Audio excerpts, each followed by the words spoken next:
The overall goal of this ex vivo Langendorff setup is to analyze and modulate the intracardiac autonomic nervous system and assess its influence on basic electrophysiology, arrhythmogenesis, and cNEP dynamics in decentralized hearts.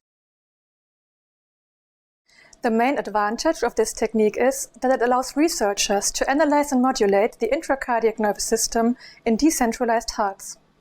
So this method can provide insights into healthy hearts. We got initial evidence that this approach can also be used to study various forms of structural heart disease.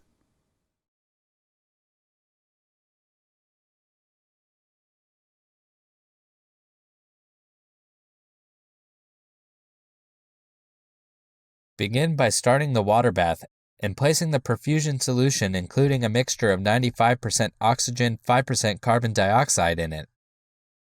Then adjust the pump rate before attaching the heart so that no air bubbles are left in the cannula when mounting it to the apparatus. Set the targeted perfusion pressure to 80 mm mercury in the general settings and start recording.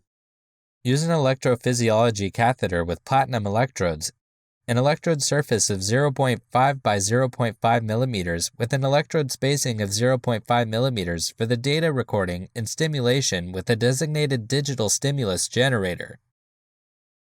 Then place the catheter close to the area where the heart will be positioned after the attachment to the apparatus.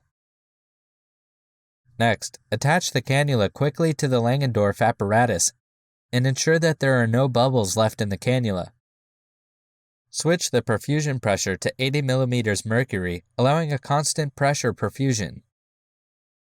Insert the catheter carefully into the right atrium and right ventricle.